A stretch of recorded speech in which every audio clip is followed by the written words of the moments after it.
नमस्कार दोस्तों। आज फिर मैं आपके लिए एक नए वीडियो के साथ हाजिर हूँ अपनी 100 वीडियो की श्रृंखला में। और आज के इस वीडियो में हम लोग साइन डाई के बारे में जानने का प्रयास करेंगे, जिसे हम साइन डाई स्थगन या एडजॉर्नमेंट साइन डाई कहते हैं। साइन डाई स्थगन या एडजॉर्नमेंट साइन डाई को जानने के क्रम में हम यह भी जानेंगे कि संसद का सत्र क्या होता है, समनिंग ऑफ सेशन क्या है, सत्र आहूत करना क्या है, प्रोरोगेशन ऑफ सेशन क्या है, सत्रावसान क्या है, सत्र के भीतर एक सीटिंग क्या होती है, बैठक क्या होती है, और सत्र के भीतर स्थगन क्या होता है, एडजॉर्नमेंट क्या होता है। और उसके बाद विस्तार से हम चर्चा करेंगे कि साइन डाई एडजॉर्नमेंट क्या होता है। तो आइए चर्चा की शुरुआत करते हैं सत्र के साथ, सेशन के साथ। दोस्तों, हम जानते हैं कि संसद एक विधि निर्माता संस्था है जिसका मुख्य कार्य विधि निर्माण करना है। और चूंकि यह जनता की प्रतिनिधि संस्था भी, इसीलिए इसका कार्य विभिन्न विषयों पर चर्चाएं करना भी। और इसके लिए यह जरूरी है कि समय समय पर संसद के सदस्य एक जगह एकत्रित हों, समवेत हों, असेंबल हों, ताकि वे विधि निर्माण का कार्य कर पाएं, ताकि वे चर्चा का कार्य कर पाएं। और इसी उद्देश्य से हर देश में विधायिका का, भारत में विधायिका को संसद कहते हैं, हर देश में विधायिका का सत्र बुलाया जाता है। तो हम कह सकते हैं कि सत्र एक ऐसी लंबी अवधि है जब संसद के सदस्य विधि निर्माण या विभिन्न प्रस्तावों, विषयों पर चर्चा करने के लिए एकत्रित होते हैं।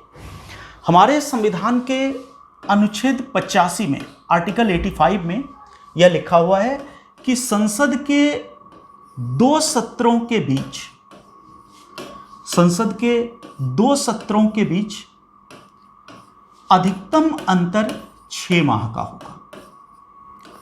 सत्र के संबंध में आर्टिकल 85 कहता है कि संसद के 2 सत्रों के बीच अधिकतम 6 माह का अंतर होगा। इसका तात्पर्य है कि एक सत्र की समाप्ति और दूसरे सत्र को बुलाए जाने के बीच अधिकतम 6 माह का अंतर हो सकता है। ध्यान रखने की बात है कि आर्टिकल 85 में न्यूनतम अंतर की बात नहीं है, अधिकतम अंतर 6 माह हो सकता है। जैसे यदि 18 अगस्त को मानसून सत्र समाप्त होता है, तो उसके बाद जो अगला शीतकालीन सत्र होता है वह 6 माह के भीतर बुलाया जाना चाहिए।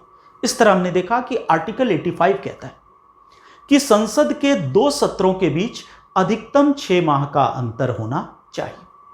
इसके आधार पर यह तार्किक निष्कर्ष निकलता है कि प्रत्येक वर्ष संसद के न्यूनतम कम से कम 2 सत्र अनिवार्यता होने चाहिए।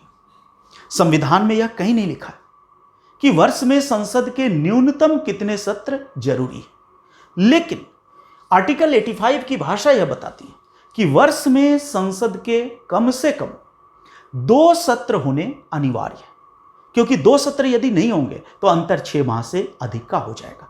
तो पहली बात जो लॉजिकल रीजनिंग से हमने जानी, जो परीक्षा में प्रश्न के रूप में कई बार पूछा गया प्रीलिम्स में, तो हमें जानना है कि संसद के 2 सत्रों के बीच अधिकतम अंतर 6 माह का हो सकता है। इसका तात्पर्य है कि प्रत्येक वर्ष संसद के कम से कम 2 सत्र अनिवार्यतः बुलाए जाने चाहिए।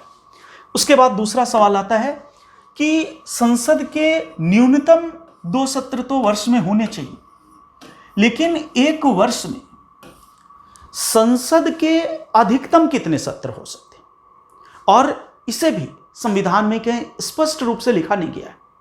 लेकिन आर्टिकल 85 की भाषा से तर्क करते हुए हम इस निष्कर्ष पर पहुंचते हैं कि संसद में कम से कम 2 सत्र प्रत्येक वर्ष होंगे, लेकिन अधिकतम कितने सत्र प्रत्येक वर्ष होंगे इसकी कोई सीमा नहीं है। अधिकतम सत्र 3 भी हो सकते हैं, 4 भी हो सकते हैं, 8 भी हो सकते हैं, 10 भी हो सकते हैं। यह जरूरत के हिसाब से तय किया जाएगा कि अधिकतम कितने सत्र होंगे। तो हमने 2 चीजें देखी कि न्यूनतम 2 सत्र प्रत्येक वर्ष होने चाहिए, अधिकतम कितने सत्र होंगे इसकी कोई सीमा नहीं। लेकिन व्यवहार में या परंपरानुसार या व्यवहार में भारत में संसद के 3 सत्र होते हैं। परंपरानुसार भारत में संसद के 3 सत्र होते हैं। पहला है बजट सत्र, दूसरा है मानसून सत्र, बजट सत्र, मानसून सत्र, और तीसरा शीतकालीन सत्र। शीतकालीन सत्र। बजट सत्र वर्ष का पहला सत्र होता है, मानसून सत्र दूसरा सत्र होता है, जुलाई अगस्त में बुलाया जाता है, अभी जुलाई में बुलाया जाएगा यदि कोविड के कारण स्थिति बहुत खराब ना हो तो, और अंतिम सत्र शीतकालीन सत्र होता है। इस तरह हमने देखा कि न्यूनतम 2 सत्र होने चाहिए, अधिकतम सत्रों की कोई सीमा नहीं है। लेकिन परंपरानुसार भारत में संसद के 3 सत्र होते हैं। लेकिन इसके अलावा हमारे संविधान में एक और प्रावधान आता है जिसे हम कहते हैं संसद का विशेष सत्र या स्पेशल सेशन ऑफ पार्लियामेंट। देखते हैं संसद का विशेष सत्र क्या है। क्योंकि हमारे संविधान में अधिकतम कितने सत्र बुलाए जाएंगे इसकी कोई सीमा नहीं है, इसीलिए इन 3 सत्रों के अलावा भी संसद का चौथा सत्र, 5वां सत्र, 6ठा सत्र विशेष कार्यों को देखते हुए बुलाया जा सकता है। और इन 3 सत्रों के अलावा जो सत्र संसद के बुलाए जाते हैं वही संसद के विशेष सत्र कहलाते हैं। संसद का विशेष सत्र 2 रूपों में बुलाया जा सकता है। पहली बात कि राष्ट्रपति इसे मंत्रिपरिषद की सलाह पर भी बुला सकते हैं। यदि मंत्रिपरिषद सलाह देती है तो राष्ट्रपति संसद का विशेष सत्र बुला सकते हैं। और दूसरा, राष्ट्रपति संसद का विशेष सत्र तब भी बुलाते हैं जब किसी सदन के 1/10 सदस्य राष्ट्रपति से इसका अनुरोध करें। इसका मतलब यदि लोकसभा के 1/10 सदस्य राष्ट्रपति से अनुरोध करते हैं तो राष्ट्रपति बजट सत्र, मानसून सत्र और शीतकालीन सत्र के अतिरिक्त भी संसद का सत्र बुला सकते हैं और कितनी भी संख्या में बुला सकते हैं, जितनी बार अनुरोध किया जाएगा। इसी प्रकार यदि मंत्रिपरिषद राष्ट्रपति को परामर्श देती है तब भी राष्ट्रपति संसद का विशेष सत्र बुला सकते हैं। यह उन परिस्थितियों में होगा जब मंत्रिपरिषद किसी प्रस्ताव पर ऐसे समय चर्चा करना चाहता है संसद में जिस समय संसद का सत्र ना चल रहा। मान लीजिए कि कोई बड़ी भीषण आपदा आती है, उसके लिए सरकार को हजारों करोड़ रुपए की जरूरत है, भारत की संचित निधि से धन निकालना है, संसद का सत्र नहीं चल रहा है। ऐसी स्थिति में संचित निधि से धन का विनियोग करने के लिए संसद का विधेयक जरूरी होता है और उस विशेष परिस्थिति का सामना करने के लिए मंत्रिपरिषद राष्ट्रपति को सलाह देकर संसद का विशेष सत्र बुलवा सकती है। इसी प्रकार मान लीजिए कोई ऐसी घटना होती है जैसे भारत और चीन के बीच सैनिक झड़प। इस स्थिति पर विपक्ष चाहता है कि सदन में चर्चा की जाए ताकि वह एक राष्ट्रव्यापी विवाद का विषय बने। ऐसी स्थिति में यदि लोकसभा ऐसा करना चाहती है तो लोकसभा के कम से कम 1/10 सदस्य यदि राष्ट्रपति से ऐसा अनुरोध करते हैं तो राष्ट्रपति सदन का सत्र बुलाता है। इस तरह हमने देखा कि संसद का सत्र क्या होता है। सत्र कम से कम 2 होने चाहिए साल में, अधिकतम कितने होंगे कोई सीमा नहीं है, सामान्यतः 3 होते हैं। और इन 3 सत्रों के अलावा राष्ट्रपति चाहे तो संसद का विशेष सत्र भी बुला सकता है जो 2 रूपों में होता है। यहां तक हमने पहली चीज देखी कि संसद का सत्र क्या होता है। अब उससे संबंधित कुछ छोटे छोटे टर्म्स को देखें और तब हम लोग साइंडाई को विस्तार पूर्वक डिस्कस करेंगे। सबसे पहला शब्द इस संदर्भ में आता है सत्र आहूत करना, जिसे कहते हैं समनिंग ऑफ सेशन, और दूसरा शब्द आता है सत्रावसान करना। सत्रावसान करना जिसे हम कहते हैं prorogation of session. Summoning of session या सत्र आहूत करने का मतलब है कि सत्र बुलाना। जिस तिथि को सत्र बुलाया जाता है उसे समनिंग कहा जाता है।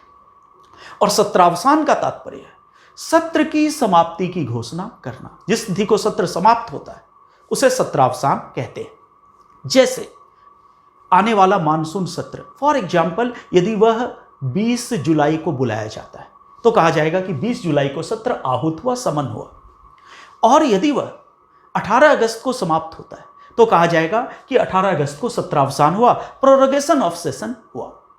हमें ध्यान रखना चाहिए कि सत्र आहूत करना और सत्रावसान करना राष्ट्रपति की शक्ति है, अर्थात ये दोनों कार्य भारत के राष्ट्रपति करते हैं और ऐसा वे मंत्रिपरिषद की सलाह पर करते हैं।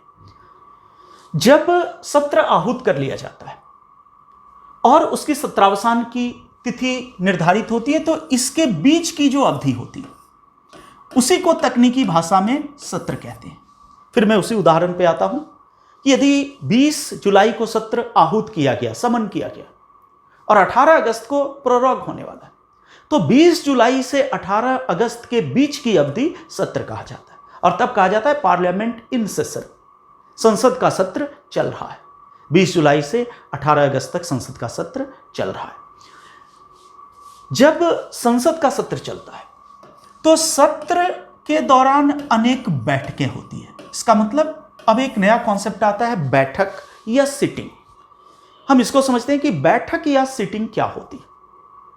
हम जानते हैं कि सत्र अपेक्षाकृत एक लंबी अवधि है।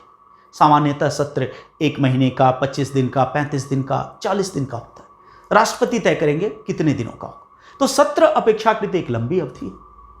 अब 25 दिनों तक लगातार संसद कार्य नहीं कर सकती और इसीलिए व्यवहारिक कारणों को देखते हुए सत्र के कार्य संचालन को अनेक बैठकों में विभाजित कर दिया जाता है और इसीलिए एक सत्र के दौरान अनेक बैठकें होती हैं।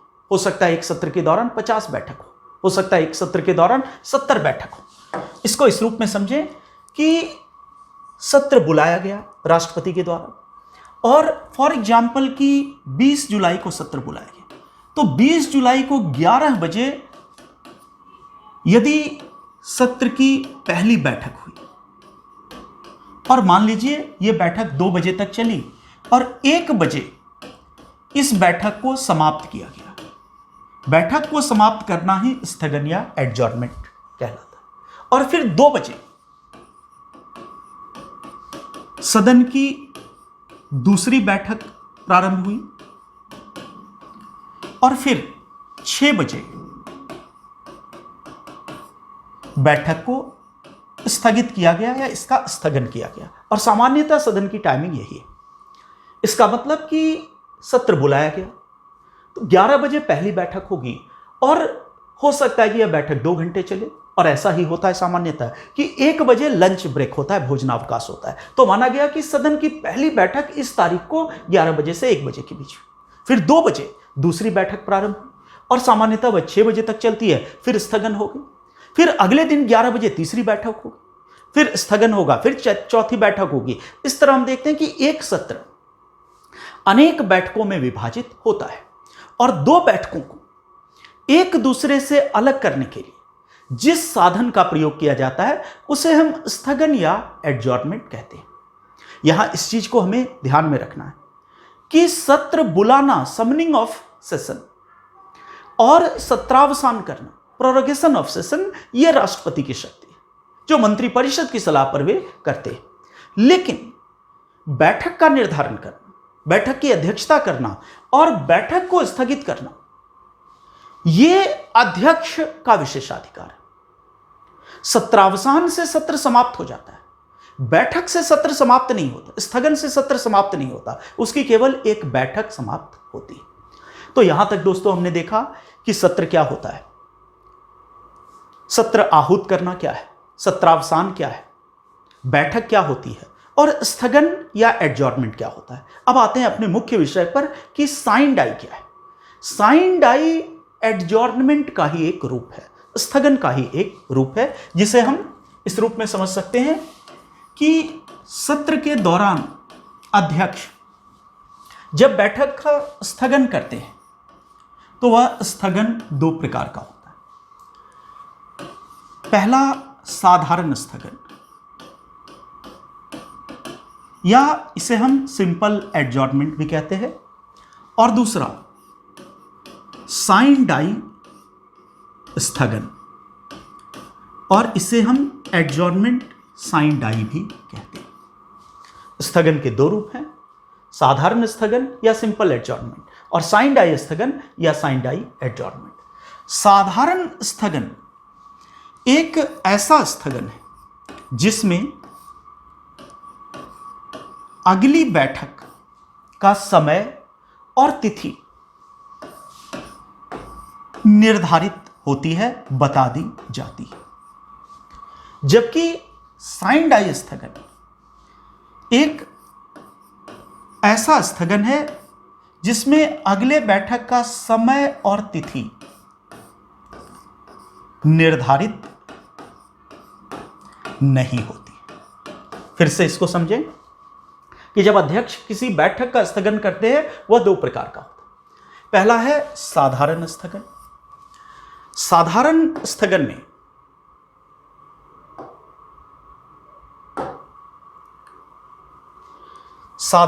स्थगन में अगली बैठक का समय और तिथि दो चीजें बता दी जाती, और साधारण स्थगन ही संसदीय लोकतंत्र की सामान्य कार्यप्रणाली का हिस्सा है। जैसे 11 बजे बैठक प्रारंभ हुई, 1 बजे अध्यक्ष ने उसका साधारण स्थगन किया।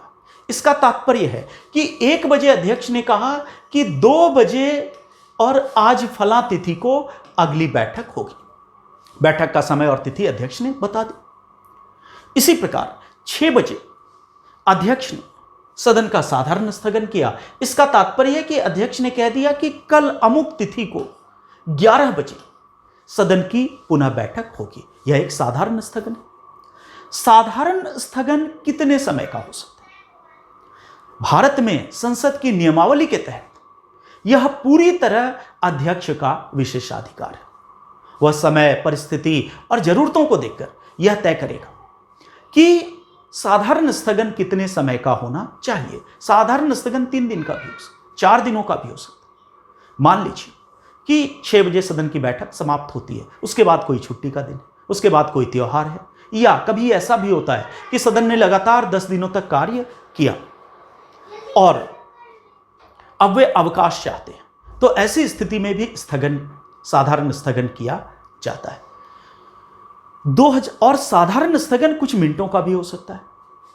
जब नरेंद्र मोदी की पिछली सरकार थी और अरुण जेटली वित्त मंत्री थे, तो वित्त मंत्री के द्वारा लोकसभा में बजट भाषण पढ़ा जा रहा था, और उसी समय वित्त मंत्री ने यह शिकायत की, अध्यक्ष से अनुरोध किया कि अध्यक्ष महोदया, सुमित्रा महाजन अध्यक्ष थी, अध्यक्ष महोदया मेरी कमर में दर्द है और मैं बजट भाषण खड़े होकर पढ़ रहा हूं, मुझे कम से कम 5 मिनट की छुट्टी चाहिए, ब्रेक चाहिए, ताकि मैं स्वस्थ होकर फिर से बजट भाषण पढ़ पाऊं। अध्यक्ष ने इस अनुरोध को स्वीकार किया और सुमित्रा महाजन ने 5 मिनट के लिए बजट के दौरान, सत्र के दौरान बैठक का स्थगन किया था। तो साधारण स्थगन कुछ मिनटों का भी हो सकता है, साधारण स्थगन कुछ घंटों का भी हो सकता है, और साधारण स्थगन कई दिनों का भी हो सकता है। यह पूरी तरह अध्यक्ष का विशेषाधिकार है। उसके बाद आते हैं दूसरे स्थगन पर, जिसे हम साइन डाई स्थगन कहते हैं। साइन डाई स्थगन एक विशेष या असाधारण परिघटना है, और यह संसदीय लोकतंत्र में एक विपथ गमन है, एबरेशन है। विपथ गमन का मतलब यह संसदीय लोकतंत्र की एक बुराई है, और यदि आपकी संसदीय प्रणाली में बार बार साइन डाई होता है, इसका मतलब आपकी संसदीय प्रणाली में सब कुछ ठीक नहीं है। रैंचो आपको बोलेगा कि all is not well in your parliamentary system, आपकी व्यवस्था में सब कुछ ठीक नहीं है। तो देखते हैं कि यह साइन डाई या अनिश्चितकालीन स्थगन क्या है। साइन डाई स्थगन का मतलब है कि जब अध्यक्ष बैठक को स्थगित करते हैं, अगली बैठक का समय और तिथि की घोषणा ना करें, तो ऐसे स्थगन को साइन डाई स्थगन कहते हैं। सामान्य भाषा में यदि बात करें तो साइन डाई स्थगन से तात्पर्य अनिश्चितकालीन, इंडेफिनिट एडजॉर्नमेंट, अनिश्चितकालीन स्थगन। जैसे यदि हमारे अध्यक्ष बिड़ला साहब लोकसभा में किस दिन यह घोषणा करें सत्र के दौरान, बैठक के दौरान, I adjourn the house sine die, मैं सदन को साइन डाई स्थगन करता हूं। इसका तात्पर्य है कि अब वे सदन की अगली बैठक कब होगी, इसका समय और इसकी तिथि नहीं बताएंगे। वह अनिश्चितकालीन, अगली बैठक का समय और तिथि अनिश्चित है और वह जब भी होगी तब बाद में सदस्यों को उसकी सूचना दी जाएगी। इस तरह हमने देखा कि साधारण स्थगन में समय और तिथि बताई जाती है, लेकिन साइन डाई स्थगन में समय और तिथि निर्धारित नहीं होती है अगली बैठक की। दोस्तों, हमें हमेशा ध्यान रखना, मैं हमेशा एक बात कक्षाओं में भी आपसे कहता रहा हूं, शायद आप याद कर पाए, कि हमें पॉलिटी पढ़ना नहीं है, पॉलिटी सीखना है। पॉलिटी सीखने का मतलब है कि साधारण स्थगन क्या है, साइन डाई स्थगन क्या है। जब यह शब्द आता है तो मुख्यतः वह फैक्चुअल है, तथ्यात्मक है, और थोड़ा सा उससे आगे जाकर कॉन्सेप्चुअल है, संकल्पनात्मक है, जिसे हम समझते हैं। लेकिन पॉलिटी सीखने का मतलब है कि हमें उसके बाद यह प्रश्न भी आना चाहिए कि ऐसा क्यों है, साइन डाई स्थगन क्यों किया जाता है। और संविधान में हर क्यों का जवाब, संसदीय परंपरा में हर क्यों का जवाब है।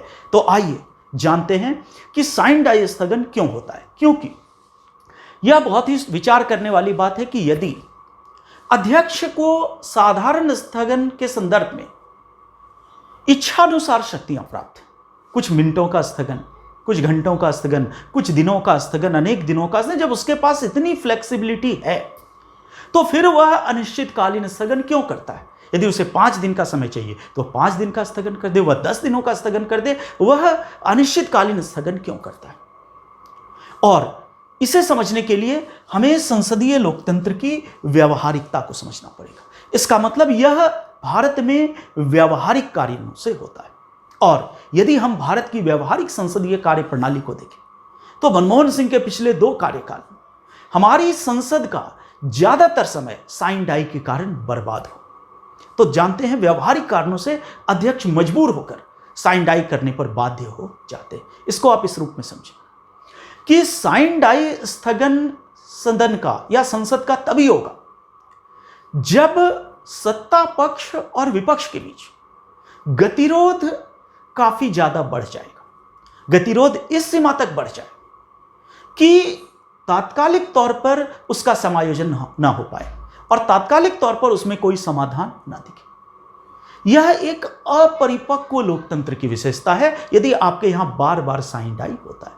मैं समझता हूं कि एक उदाहरण से हम इस पूरी प्रक्रिया को समझ पाएंगे कि वह कौन सी गतिरोध की बात है, वह कौन सी अपरिपक्वता है जो साइन डाई की ओर सदन को ले जाती है, अध्यक्ष को साइन डाई घोषित करने के लिए बाध्य करती है। आप मनमोहन सिंह के कार्यकाल का ही उदाहरण लें। मनमोहन सिंह के कार्यकाल में हमने देखा कि भारत के सीएजी विनोद राय थे जब, तो उन्होंने सरकार के कई घोटाले उजागर किए। सीएजी की रिपोर्ट में स्पेक्ट्रम घोटाला, सीएजी की रिपोर्ट में कोयला घोटाला, चॉपर घोटाला, बहुत सारे घोटाले उजागर होते थे। अब मान लीजिए कि 2G स्पेक्ट्रम घोटाले को सीएजी की रिपोर्ट में उजागर किया गया और उस समय संसद का सत्र चल रहा। विपक्ष ने इसको एक मुद्दा बनाया, भ्रष्टाचार को, और विपक्ष ने सरकार से मांग रखी कि संचार मंत्री को बर्खास्त किया जाए, या विपक्ष ने सरकार से मांग रखी कि इस पूरे घोटाले पर स्वयं प्रधानमंत्री को सदन में आकर बयान देना चाहिए और माफी मांगनी चाहिए। सरकार का पक्ष दूसरा है। सरकार कहती है कि जब तक न्यायालय द्वारा किसी व्यक्ति को दोषी प्रमाणित नहीं किया जाता है तब तक वह निर्दोष है। ऐसी स्थिति में विपक्ष अपनी बात पर अड़ जाता है कि हमें संचार मंत्री का इस्तीफा चाहिए, और सरकार इस बात पर अड़ जाती है कि इस्तीफे की परिस्थिति नहीं। ऐसी स्थिति में विपक्ष दबाव बनाने के लिए यह निर्णय लेता है कि यदि संचार मंत्री का इस्तीफा नहीं होता है तो हम सदन नहीं चलने दें, हम सदन को सुचारू तरीके से नहीं चलने दें। इसका परिणाम यह होगा व्यवहार में कि अगले दिन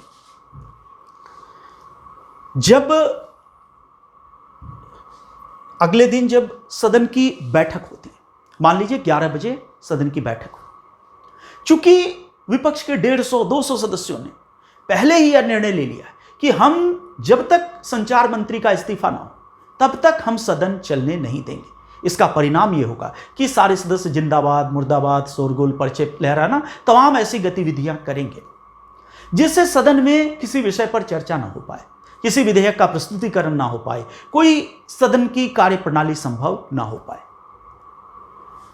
सदन में अव्यवस्था का माहौल होगा। अब यहां इस चीज को हमें समझना है कि सदन में यदि अव्यवस्था फैलती तो सदन में व्यवस्था बनाए रखने की जिम्मेदारी संविधान में अध्यक्ष को, और राज्यसभा में यदि वह बैठक हो रही है तो सभापति को दी गई। तो सदन में व्यवस्था, डिसिप्लिन, डेकोरम बनाना अध्यक्ष की जिम्मेदारी। चूंकि अध्यक्ष को इतनी बड़ी जिम्मेदारी दी गई, इसीलिए उस जिम्मेदारी को अध्यक्ष ठीक से पूरा कर पाए, इसके लिए संविधान में अध्यक्ष को कुछ शक्तियां दी गई। सामान्यतः जब इस प्रकार की अव्यवस्था होती है तो अध्यक्ष जो पहला तरीका प्रयोग में लाते हैं वह है ऐसे सदस्यों को समझाना, बुझाना और चेतावनी देना। और यदि आपने संसद की कार्यप्रणाली देखी होगी तो अध्यक्ष कहते हैं कि माननीय सदस्य, आपको पूरा देश देख रहा है, कृपया आप ऐसा ना करें, और शायद सदस्य मान भी जाए। लेकिन एक दो सदस्य यदि ऐसा करते हैं तो उस परिस्थिति में यह उपाय सही। लेकिन आप कल्पना करें कि पूरे विपक्षी दल ने, उसके बड़े नेताओं ने यह निर्णय लिया है कि हम सदन नहीं चलने देंगे, ऐसी स्थिति में अध्यक्ष की इस अपील का कोई असर नहीं होगा।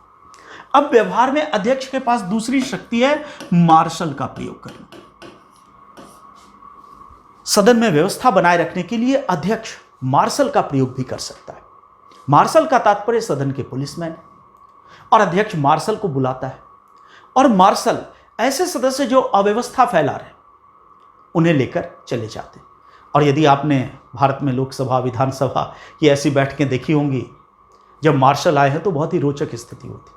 आपको याद होगा कि दिल्ली विधानसभा का जब बजट सत्र था, बजट भाषण पढ़ा जा रहा था, विजेंद्र गुप्ता जो विपक्ष के थे उन्होंने इस प्रकार की अराजकता फैलाई कि मार्शल आए और उन्हें कंधों पर, जीवित अवस्था में ही कंधों पर लाद कर ले गए।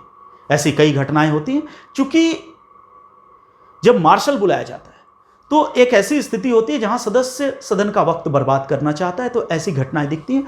तो अध्यक्ष के पास दूसरा विकल्प है कि मार्शल का प्रयोग करें, लेकिन व्यवहार में अध्यक्ष इसका प्रयोग नहीं कर पाएगा इस परिस्थिति में, क्योंकि यदि 2-4 सदस्य अव्यवस्था फैलाते हैं तो मार्शल की प्रणाली सफल हो सकती है। लेकिन आप कल्पना करें कि 200 सदस्यों ने और दल के बड़े नेताओं के निर्देश पर अव्यवस्था फैलाने का निर्णय लिया है। ऐसी स्थिति में सदन से 200 सदस्यों को मार्शल के द्वारा एक एक कर बाहर निकालना व्यवहार में संभव नहीं। दूसरी बात कि यदि सारे सदस्यों को मार्शल से बाहर निकाला जाता है तो ऐसी स्थिति में तानाशाही के आरोप लगेंगे, व्यवहार में यह चीज सफल नहीं होगी। अध्यक्ष के पास तीसरा अधिकार है कि वह ऐसे सदस्यों को सदन से निलंबित कर दे जो सदन में अव्यवस्था फैलाते। निलंबित करने का तात्पर्य यहां संसद की सदस्यता की समाप्ति से नहीं, बल्कि सदन की बैठकों से वह कुछ घंटों के लिए, कुछ दिनों के लिए ऐसे सदस्यों को निलंबित कर दे।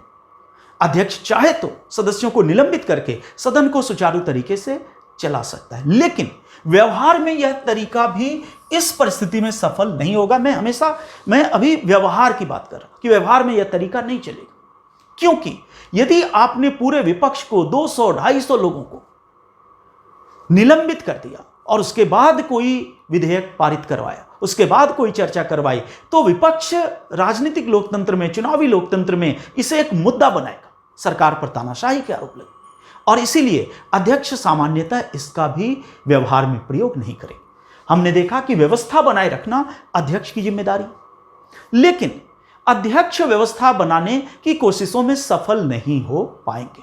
उसका कारण इस प्रकार की व्यवहारिक समस्या है। अब फिर पुनः मुद्दे पर आते हैं कि सदन में अव्यवस्था फैली हुई। सबसे पहले अध्यक्ष उस अव्यवस्था से निपटने के लिए हो सकता है कि कुछ घंटों के लिए साधारण स्थगन करें। अध्यक्ष कह सकते हैं कि 1 घंटे के लिए सिंपल एडजॉर्नमेंट, साधारण स्थगन किया जाता है। आज 1 घंटे के बाद सदन पुनः एकत्रित हो। लेकिन चूंकि विपक्ष के बड़े नेताओं ने निर्णय लिया है कि सदन नहीं चलेगा, इसीलिए 1 घंटे के बाद फिर वही स्थिति आती। अब अध्यक्ष को यह बात समझ में आ जाती कि यह एक बड़ा राजनीतिक मसला है और जब तक सत्ता पक्ष और विपक्ष के बीच कोई आम राय नहीं बनेगी, गतिरोध नहीं टूटेगा, तब तक सदन का सत्र नहीं चल पाएगा और जितनी बार वो साधारण स्थगन करेंगे उतनी बार फिर अव्यवस्था का ही आलम होगा। और यह गतिरोध कब दूर होगा यह अध्यक्ष को भी ज्ञात नहीं है। ऐसी स्थिति में अध्यक्ष के पास एकमात्र विकल्प है कि वह सदन को अनिश्चित काल के लिए स्थगित कर दे और यही अध्यक्ष कहते हैं कि I adjourn the house sine die, मैं सदन को साइन डाई स्थगित करता हूं, मैं सदन को अनिश्चित काल के लिए स्थगित करता हूं। इस तरह हम देखते हैं कि साइन डाई स्थगन व्यवहारिक कारणों से होता है और यदि किसी लोकतंत्र में बार बार साइन डाई हो रहा है तो वह उस लोकतंत्र की अपरिपक्वता का सूचक है। वह यह दिखाता है कि राजनीतिक दलों ने अभी लोकतंत्र की भावना के अनुरूप स्वयं को ढालने में सफलता प्राप्त नहीं की। इस तरह से इसे हम एडजॉर्नमेंट साइन डाई कहते हैं। थोड़ा सा यदि इससे आगे की चर्चा करें तो जब एडजॉर्नमेंट साइन डाई की घोषणा होती है उसके बाद अध्यक्ष की एक अलग भूमिका सामने आती है, क्योंकि अध्यक्ष सदन का संचालक है और 2 महत्वपूर्ण बातें जो उसकी जिम्मेदारी का सबसे बड़ा हिस्सा है कि सदन का संचालन करना, to conduct the business of the house, और सदन में व्यवस्था बनाए रखना, to maintain order and decorum in the house. ये 2 अध्यक्ष की सबसे बड़ी जिम्मेदारियां हैं और इसीलिए साइन डाई स्थगन करने के बाद भी उसकी ये जिम्मेदारी है। और तब हम देखते हैं सामान्यतः अध्यक्ष सर्वदलीय बैठकों का आयोजन करते हैं जिसमें सभी दलों के नेताओं को आमंत्रित किया जाता है। फिर अध्यक्ष अनौपचारिक तौर पर नेताओं से उस पर विचार करते हैं, कुछ बीच का रास्ता निकालने की कोशिश करते हैं और जिस दिन बीच का वह रास्ता निकल जाता है, सत्ता पक्ष और विपक्ष किसी बात पर सहमत हो जाते हैं। मान लीजिए कि विपक्ष इस बात पर सहमत हो जाए कि अभी संचार मंत्री का त्यागपत्र नहीं होगा और सत्ता पक्ष इस बात पर सहमत हो जाए कि प्रधानमंत्री सदन में इस बात पर खेद व्यक्त करेंगे कि उनके नेतृत्व में ऐसा घोटाला हुआ, ये बीच का रास्ता निकल जाए, तो अब अध्यक्ष को यह ज्ञात हो गया कि अब अगली बैठक में अव्यवस्था नहीं होगी और तब अध्यक्ष विभिन्न साधनों से, संचार के विभिन्न साधनों से भारत के राजपत्र में सूचित करके इस बात की घोषणा करेंगे कि अमुक तिथि को सदन की पुनः बैठक होगी। तो इस तरह हम देखते हैं कि ये साइन डाई स्थगन है। तो दोस्तों, आज के इस वीडियो में हमने यह देखा कि सत्र क्या होता है, सत्र बुलाना या सत्र आहूत करना क्या है, समनिंग ऑफ सेशन क्या है, प्रोरोगेशन ऑफ सेशन क्या है, सत्रावसान क्या है, सिटिंग क्या होती है, बैठक क्या होती है, एडजॉर्नमेंट क्या होता है, स्थगन क्या होता है, और उसी के विशेष परिप्रेक्ष्य में हमने देखा कि साइन डाई एडजॉर्नमेंट क्या होता है। यदि आपको ये वीडियो पसंद आया हो तो मैं फिर वही बात कहता हूँ कि लाइक कीजिए, शेयर कीजिए, इसको पॉपुलराइज कीजिए और चैनल को सब्सक्राइब कीजिए। यदि आप ऐसा करेंगे तो इससे मुझे मोटिवेशन मिलेगा और जो 100 वीडियो बनाने की मैंने योजना बनाई है पॉलिटी, IR, ऐसे सारे टर्म्स को लेकर, मैं उसको अवश्य पूरा करूँगा। तो दोस्तों, फिर से आपसे अनुरोध करता हूँ कि लाइक कीजिए, शेयर कीजिए, सब्सक्राइब कीजिए और इस चीज़ को आगे बढ़ाइए। Thank you. जय हिंद।